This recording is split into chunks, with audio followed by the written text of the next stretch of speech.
Ngayong gabi sa reunions, umaasa na lang si Tatay Jesus sa kabutihang loob ng mga nakapaligid sa kanya. Nag-aalala kami, baka nag-aalala na rin yung kanyang pamilya. Bakit hanggang ngayon hindi pa siya umuwi? Ilang araw na rin kasi siyang halos sa lansangan na nakatira sa loob ng tumirik niyang sasakyan.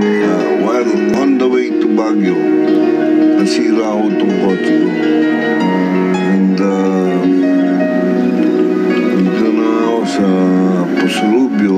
Sa paglipas ng mga araw, naging palaisipan sa mga pulis kung meron nga bang sasaklolong mga kaanak sa matanda. Hanggang kailan ang pagdurusa ni Tatay Jesus sa paghihintay sa mga mahal niya sa buhay. Ulila ng araw sila kung tutuusin ang magkapatid na Emmanuel at Emily.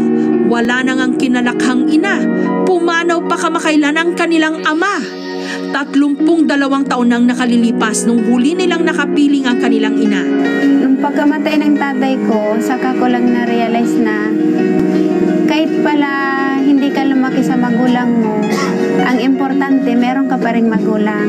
Ang higit na ikinatatakot ng magkapatid, maaring nasawi raw ito sa huling pagputok ng bulkang Pinatubo.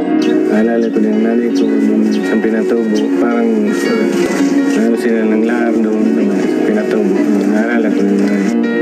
Abangan ang maramdaming pagtatagpo ng mga anak na iniwan at ng inang pinangambahan ng patay.